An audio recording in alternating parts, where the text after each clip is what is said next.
that we took delivery today of 500,000 leaflets advertising the demonstration, and also 1,000 posters, and we're hoping to get those 500,000 leaflets to get people active and start getting them out there from this evening.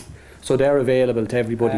What we're proposing, following the discussions we've had, is that the event would begin with 3 marches. There seems to be a consensus that people want to be moving, they like a march, they like that they feel in the atmosphere that creates. The 3 marches will commence simultaneously from Connolly Station, from Euston Station, and from Merrion Square at 1 o'clock on Saturday the 21st.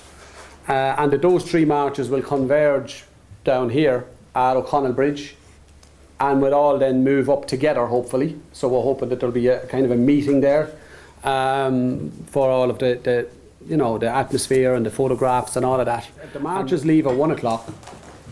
They should be arriving around O'Connell Bridge at about 1:45. Thereabouts, maybe a little bit sooner than that. The stage event to begin no later than 2 o'clock.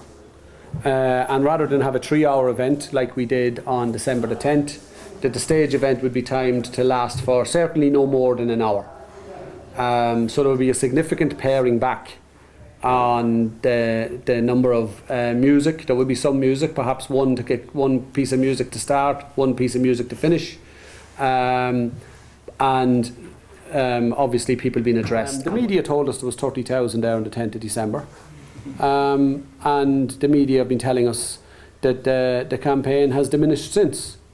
So you would be expecting less than 30,000 then on the 21st of March. That's what I'd be saying to the media.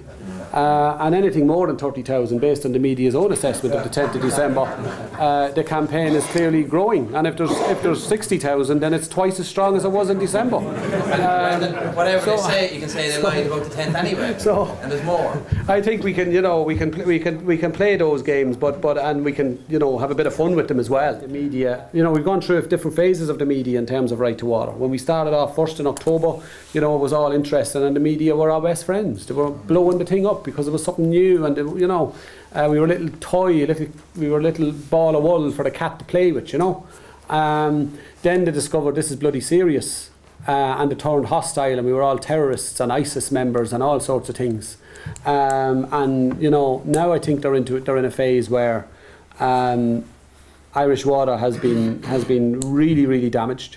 They are really worried now that this might be about water, but also more than water, and that there's going to be a political price to pay for the government sometime whenever they have the courage to go to the people. And I think the media are in lockdown mode, personally.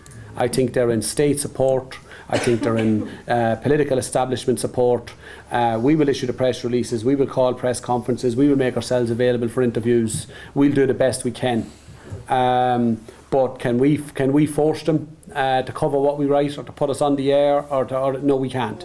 What we're going to do is we're going to put up on the Right to Water Facebook page a draft press release advertising the event that local community groups can print off, can amend with their own their own titles and their own spokespersons, etc., and get it out.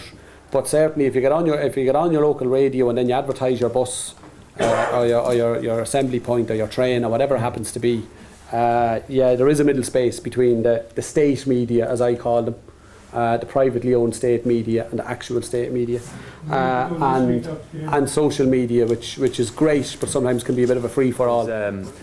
For people who want more, if we run out of posters, if there aren't enough, or flyers, it's available on the website under the event section, so you can download it as well. And if you have anyone couldn't make it today and they want to print their own, go to the website, download a high-res version of it, and you can print it from there. So. Okay, well, we're just finishing up the Right to Water meeting here, planning for the 21st, and it's been a great day. It's been a great meeting, but the best news today is the release of Damien, Ollie, Derek and Bernie.